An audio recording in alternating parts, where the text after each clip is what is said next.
Well, once again, it's a great pleasure to be on the panel.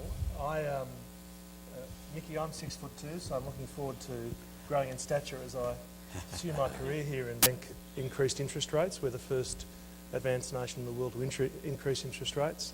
Unemployment dropped in Australia, and if it continues to drop or stabilise, it will have peaked below 6%, which is quite remarkable. And internationally, the World Economic Forum ranked Australia's financial services sector as the second best in the world.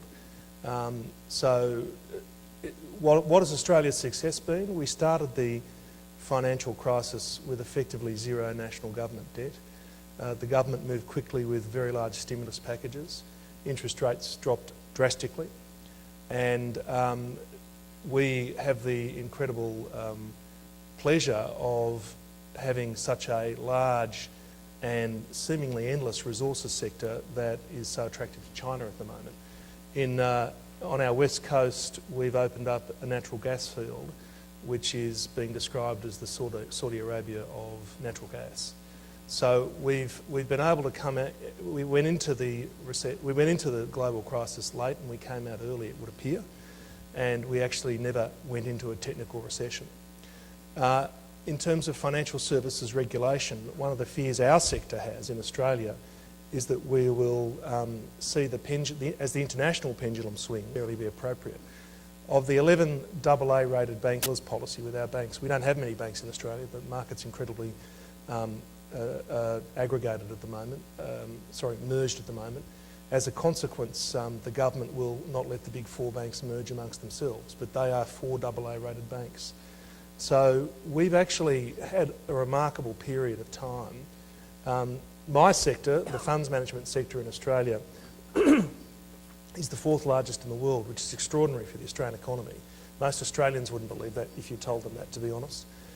The reason why is for now 17 years we've had a compulsory contribution of 9% in terms of people's salaries, their salary packages into superannuation, into retirement income.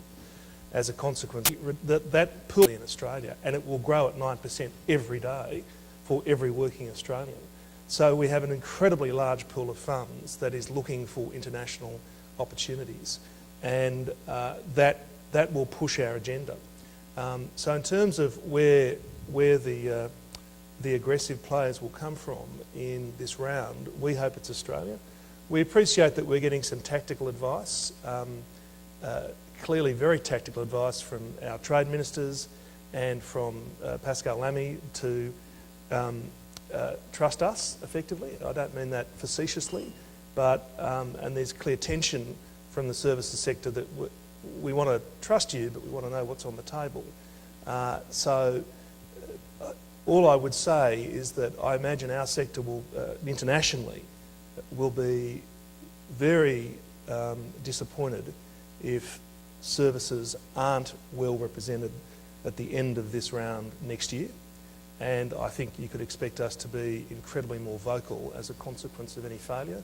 Equally, as such a large part of most of the economies that have been represented here today, the services sector, in particular the financial services sector, if successful, even in a compromised sense, in the Doha round next year, in terms of moving forward, you can expect a great ally from us. So whether it's chicken or egg, I think if you embrace our sector, if the Doha round embraces our sector, there's much more to be gained longer term than asking us simply to sit in the back row and take what we're given.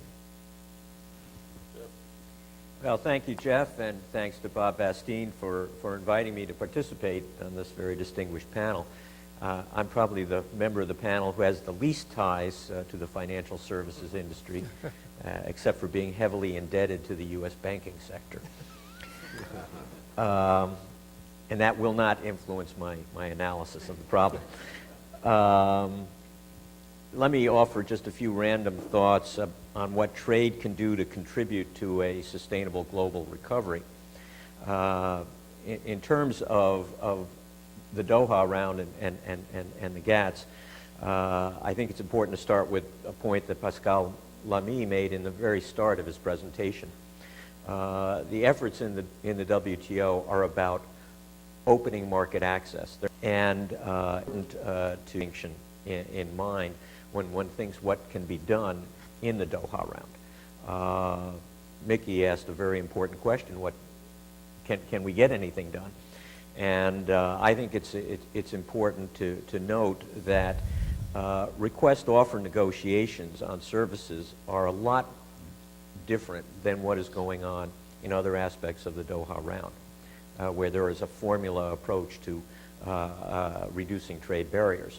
And it involves the understanding of the regulatory complex in which this liberalization could occur.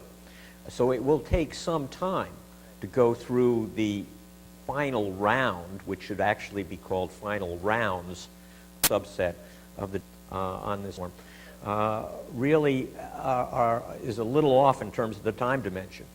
If they are envisaging a 6-month negotiation, there's not going to be a negotiation on services. Full stop. It's going to take a lot longer. And if you want to get a successful Doha round, following the I think, insightful analysis that Pascal Lamy gave us earlier this morning, there is going to have to be a greater effort by the G20 countries to work with each other. And if they want to do that, then all of the disagreements about sequencing and other matters can be pushed aside, because they have the power to just talk among themselves.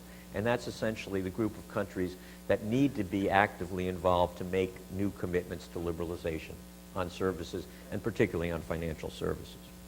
The second point is trade finance. Jeff mentioned it in his introduction, and Lamy mentioned it as well very briefly. It's critical to have renewed confidence in the ability to finance commercial transactions. This has been traditionally regarded as easy to do and low risk lending, because it's short term, it's transaction based, but the experience we found last year was it ignored a very fundamental point. You need to trust. You need to trust your partners, and you need to trust your regulators. The concerns about counterparty risk, the G20 commitments to provide more capital, I think has been very useful. So too, perhaps, would be revisiting capital requirements for short-term maturities, and that's an issue that I think could stand a little more discussion.